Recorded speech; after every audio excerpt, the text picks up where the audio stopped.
నేను మాట్లాడే విషయాలు ఏంటంటే,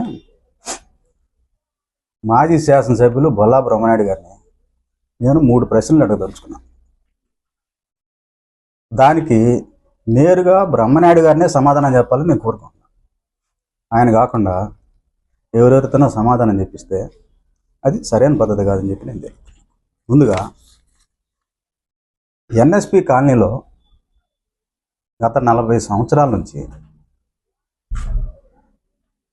ఒక పెనుయేలు అనే ఒక ప్రార్థనా మందిరం నడుస్తుంది. ఆ ప్రార్థనా మందిరాన్ని పెనుయేలు అనే ప్రార్థనా మందిరం ఎన్ఎస్పి కాలనీ ఆ 22 సెంట్లు, ఆ 23 ఎకరాలు, ఆ 22 ఎకరాల ప్రాంతంలో అన్ని మతాలకు చెందినటువంటి దేవాలయాలు అనేకం ఉన్నాయి. కానీ ఆయన కక్ష కట్టి ఆ ప్రార్థనా మందిరాన్ని ఎందుకు పడగొట్టాడు అధికారంలో ఉన్నప్పుడు అనేది మాకు సమాధానం కావాలి. ఆ దేవాలయానికి వచ్చే వాళ్ళందరూ కూడా ఆ రోజు మాకు కావాలి బ్రహ్మనాయుడు గారు అని చెప్పి ఆయన ఓట్లేసి గెలిపించుకున్న వాళ్ళు వాడు. ఆ దేవాలయాన్ని ఎందుకు పడగొట్టాడు?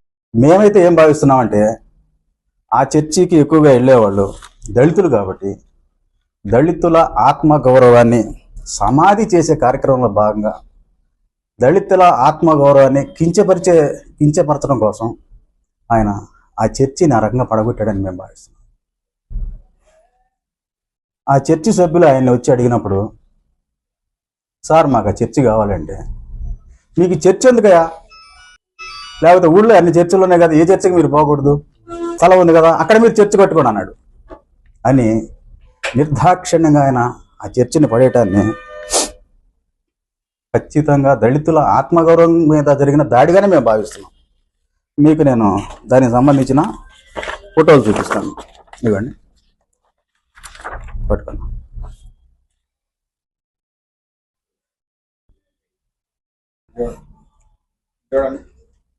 అలాగే బ్రహ్మనాయుడు గారి కాడికి ముందు 10 మంది ఎమ్మెల్యేలు ఉన్నారు వినుకొండలో. ఆ 10 మంది ఎమ్మెల్యేలకు చేతకనట్టుగా ఈయన నిర్దాక్షిణ్యంగా ఎన్ఎస్పి కాలనీలో ఉన్నటువంటి 200 ఇళ్ళు కూల్చిపడేశారు. దానికి కారణం కూడా మేము ఎస్సీ ఎస్టీ బీసీ మైనారిటీలు ఆ ఇళ్లలో ఉంటున్నారు కాబట్టి ఆ ఇళ్ళు కూల్చేసేయడానికి మేము అనుకుంటున్నాం.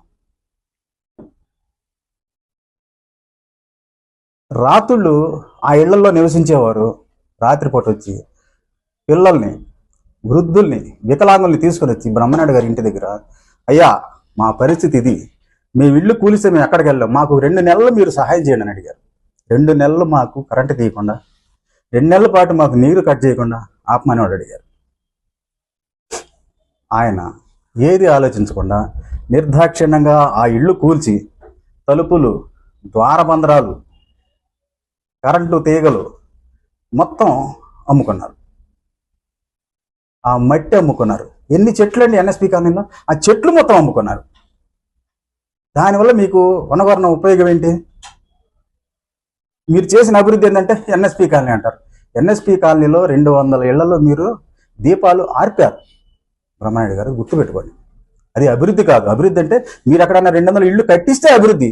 200 ఇళ్లలో మీరు దీపాలు ఆర్పి, మీరేమో ఇంటికి పోయి అద్దాల మేడలో ఏసీ రూమ్లో మీరు పండుకుంటా, ఇక్కడేమో వాళ్ళు పాములు కనిపించుకుంటా చీకట్లో పాపం దిక్కు తోచని స్థితిలో 40 సంవత్సరాలుగా 50 సంవత్సరాలుగా ఎన్ఎస్పి కాలనీలో ఉద్యోగాలు చేసి ఉద్యోగాలు విరమించిన వాళ్ళు ఆ ఇళ్లలో ఉండేవాళ్ళు రోడ్లు పట్టుకొని ఎక్కడెక్కడికో పోయి అద్దెళ్లలో ఉంటున్నారు. ఆ బయట ఇళ్ళకు పోయి అద్దె కట్టలేక అనేక మంది చనిపోయారు.